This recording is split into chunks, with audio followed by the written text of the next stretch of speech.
1000+ بندے کو ڈسکوالیفائی کیا جائے گا۔ آج ہم سارے ادھر موجود ہیں سائفر کے ٹرائل کے لیے، مگر جس طرح سے 22 تاریخ کو بھی ٹرائل کورٹ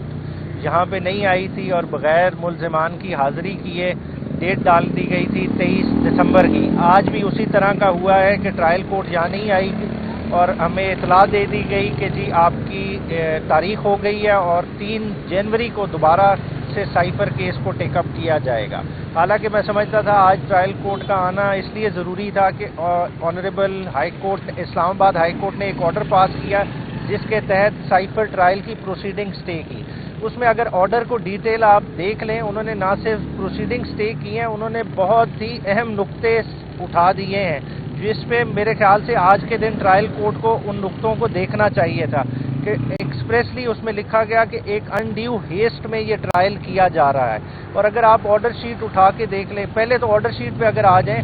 عدالت کی طرف سے اسلام آباد ہائی کورٹ کی طرف سے یہ بھی اعتراض اٹھایا گیا کہ اگر آپ نے سیکشن 14 کی درخواست الاؤ کر دی تھی اور اس کو ان کیمرہ ٹرائل کر دیا تھا تو اس کی ایویڈنس کی کاپیاں کیسے باہر آ گئی؟ اور عدالت نے خود وہ کاپیاں تمام کی تمام ایویڈنس کی اٹیسٹڈ کاپیاں جاری کی ہوئی ہیں۔ تو اگر دیکھا جائے تو عدالتی عملے نے اپنے آپ کو خود ہی آفیشیل سیکرٹ ایکٹ کے اگینسٹ ایکسپوز کر لیا ہے، اور یہ چیز بہت غور طلب ہے کہ اب اس کے بارے میں اسلام آباد ہائی کورٹ کیا فائنڈنگ دیتی ہے۔ ساتھ ہی ساتھ جس عجلت سے یہ ٹرائل کنڈکٹ کرنے کی کوشش کی جاتی رہی، آپ نے دیکھا کہ تمام کے تمام گواہان 25 کے 25 گواہان 23 تاریخ کو زبردستی ریکارڈ کیے گئے، حالانکہ وکلاء کی طرف سے اعتراض آیا کہ مین وکیل موجود ہی نہیں ہے، مگر ٹرائل کورٹ بجد رہی اور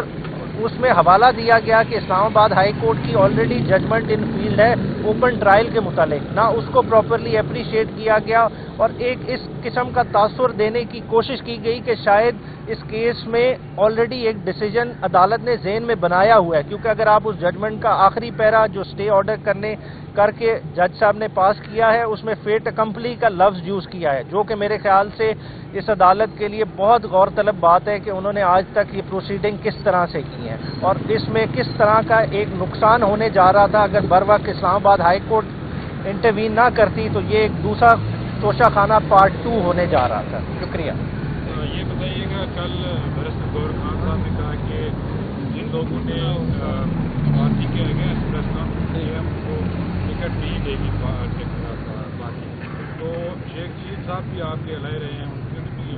جو ہے جیل میں رہے ہیں، ان کے متعلق کوئی فیصلہ ہوا ہے ابھی تک؟ اچھا دیکھیں، یہ 2 مختلف باتیں ہیں۔ اگر جو بات ہے کہ جو پریس کانفرنسز والی ہے، دیکھیں پریس کانفرنسز ان لوگوں نے کی جو ہماری جماعت کا حصہ تھے، جس بھی وجہ سے کی ان میں ڈیٹیل نہیں جاتے، کچھ نے خالی پریس کانفرنسز کی، کچھ پریس کانفرنس کی سٹیج سے بھی آگے چلے گئے، وہ ہماری مخالفوں کی صف میں آ کے کھڑے ہو گئے، مگر جو اوور آل ابھی تک خان صاحب کا ویو ہے ان کا یہ ہے کہ میں اگر کسی پریس کانفرنس والے شخص کو باہر لیتا ہوں تو جن لوگوں نے پریس کانفرنس نہیں کی یہ ان کے ساتھ زیادتی ہے، کہ اوور آل دیکھیں زیادتی تو سب کے ساتھ ہو رہی ہے نا، دباؤ تو سب پہ ہے، تو کچھ لوگ اپنے پیروں پہ کھڑے رہے تو آج ان کو اگنور کر دیا جائے اور پھر ہم کہیں کہ جی ٹکٹ کا مرحلہ آ گیا ان کو کنسیڈر کر لیں، تو اس کانٹیکس میں بیرسٹر غور نے کل چیئرمین صاحب کا پیغام آپ تک پہنچایا تھا۔ جس طرح آپ شیخ رشید صاحب کی بات کر رہے ہیں، دیکھیں وہ ہمارے الائے رہے ہیں، الائنسز کے لحاظ سے اب مختلف پارٹیز ہمارے ساتھ رابطے میں ہیں، جس طرح JUI شیرانی گروپ ہو گیا، متحدہ وحدت المسلمین ہو گئی اور کافی ساری جماعتیں ہیں جن کے ساتھ رابطے چل رہے ہیں۔ الائنسز کا فیصلہ ہوگا الیکشن کے قریب، اس میں دیکھیں ہم ایڈجسٹمنٹ میں چلے جاتے ہیں، سیٹ ایڈجسٹمنٹ میں تو وہ ایک ڈفرنٹ بات ہوگی۔ اسلام آباد ہائی کورٹ نے آج مشاورت کے لیے اجازت دے دی ہے گور خان صاحب کو، تو کب تک یہ پروسیس کمپلیٹ ہوگا اور ٹکٹوں کا فیصلہ ہوگا؟ دیکھیں اوور آل جس طرح سے ٹکٹنگ کا تھا کہ